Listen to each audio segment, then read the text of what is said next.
Let's have this discussion now. South Africa has 18 months to comply with recommendations by the Financial Action Task Force to deal with illicit money flows. This intergovernmental organization promotes standards and policies for combating money laundering, terrorist and weapons of mass destruction financing. The latest reports identified glaring weaknesses in South Africa's capacity to deal with suspicious transactions.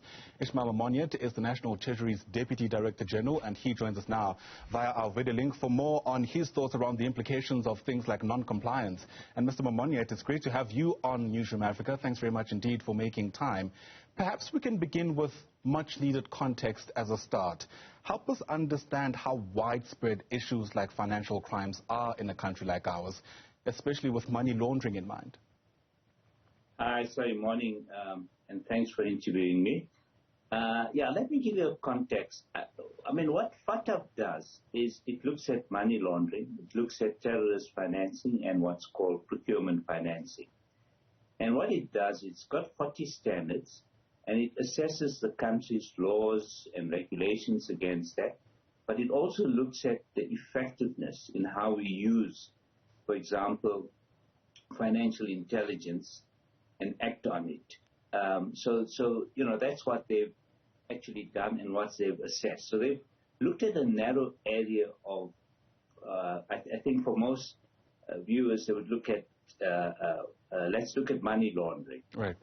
They don't look at what's called the predicate crimes, which is the more broader financial crimes that we're referring to.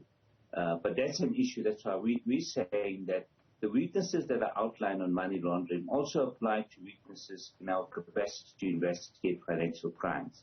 So if we deal with these money laundering issues, we'll deal with a lot of the weaknesses that affect us when investigating financial crimes. So if I'm understanding you correctly, South Africa isn't well capacitated to deal with these crimes to begin with.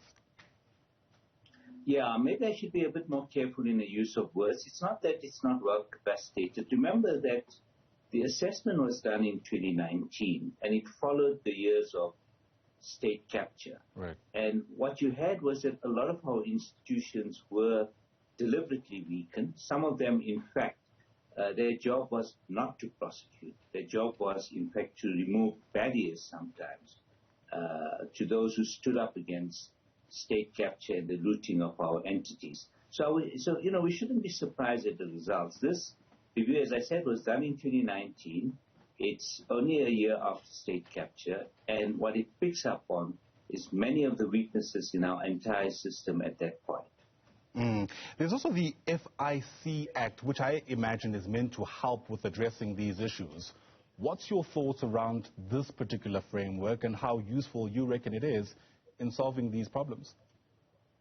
So I think we should also understand what the FIC Act does and what the FIC does. They basically receive reports from the banking system and other what are called accountable institutions.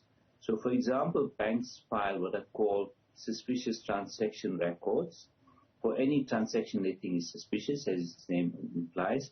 And they also monitor what are called or just collect data on cash transaction records. What the FIC then does is, if these reports come in, it does an analysis on the data, but specifically with suspicious transaction records. It does a desktop type study. It gets more information from banks, and it produces a report. And that report then is given to the relevant authorities, whether it's the Hawks or the police, the NPA, or it could be SARS, but some investigating authority. So, the question, but they don't actually do the prosecution themselves. That's then left, obviously, to the other authorities.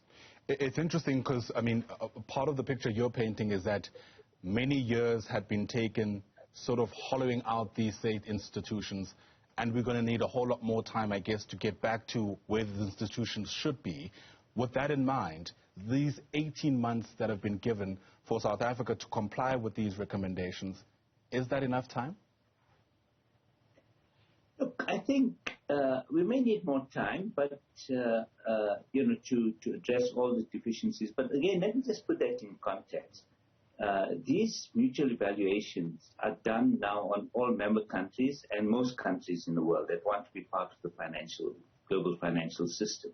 And you need to be part of the global financial system if you're going to trade with other countries. You need to trade in dollars, in renminbi, or euros, all your currencies in the world. So what happens is that when countries have a mutual evaluation, they will find weaknesses in almost every country through this review process. And then it's up to the country to try and address them. Now, yes, in South Africa, we've done so poorly that we are on a more enhanced follow-up, and you've got 18 months to fix up some of the laws, to fix up how you start investigating these crimes, that you start actually prosecuting more people. So, it will be a tough challenge. But let me say, I think government is very committed to meeting that challenge. And in fact, that's the difference. I was involved in the FIC amendment bill, and we met great resistance in 2015 and 2016 over just making changes like introducing concepts like politically exposed persons into our legislation. But this time, I think the government is actually quite committed to cleaning up. It was a very different atmosphere, and a recognition that, yes, we have to do more.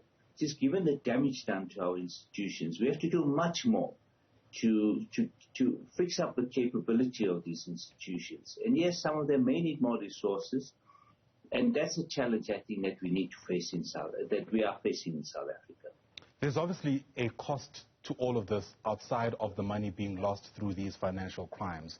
Some people are worried that, in fact, the country might be on the brink of collapse because of our inability to actually sort this out in a meaningful way. Is that a sentiment you're sharing, that the fact that the country perhaps is, I don't know, close to becoming some kind of mafia state?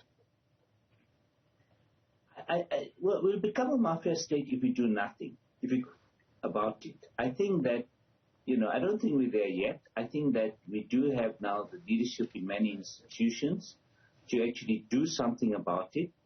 But I also appreciate the challenges. You can bring in new leadership at any of these agencies.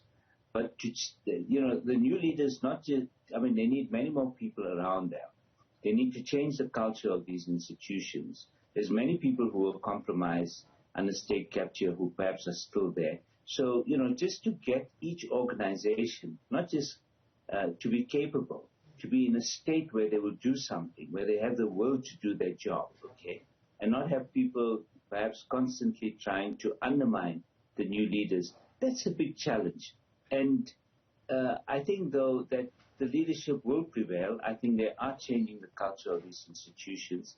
And I think what Cabinet also recognized when it discussed this report, was it looked at, broadening, as I said, to look at all financial crimes, because this impacts on our ability to, say, investigate crimes like Steiner, crimes like PBS, even though people have been charged. And, of course, the looting of your state-owned entities. Right. And I guess with that in mind, Mr. Momoniat, speak to us about, I guess, the level of confidence you have in institutions like the NPA. And I'm asking this on the back of a conversation I had with Herman Khonia, who's once mentioned to us that part of what also makes things difficult now is the type of crimes being committed are different. In other words, this is happening digitally in some respects, and that requires a new kind of skill set to be able to get down to what's actually happening. Has that changed the level of confidence you have in institutions like the NPA to actually get to the bottom of what is actually taking place and bring the culprits to book? Yes, look, I think we do face new challenges, but let me just say, I can't speak on behalf of the NPA or any of those agencies. I'm an economist. I sit in the Treasury, and we monitor financial crimes. We look at the FIC, how it's playing its role. And yes, we've been looking at the whole digitization, your crypto assets, your bitcoins, and how some of those are being used for crimes. In fact, and also how to get money out of the country. And this is a challenge now faced by all countries in the world. And our agencies, I mean, we do have task teams with, with the Reserve Bank, with the Financial Sector Conduct Authority, with relevant government departments to look at some of these areas and how best, firstly, to regulate them. And secondly, of course, if there are transgressions, I guess, how to produce the evidence so that the police and the NPA can actually build up a case to prosecute. So, South Africa is in step. We are taking measures, but these are huge challenges that we do face. And it's not going to be easy to meet those challenges, not just in South Africa, but in other parts of the world as well. Important story, this. We'll keep watching it as it continues to develop. For now, let me thank you for your time. Really do appreciate it. Ismail Momoniat is the Deputy Director General of National Treasury. Once again, thanks very much indeed.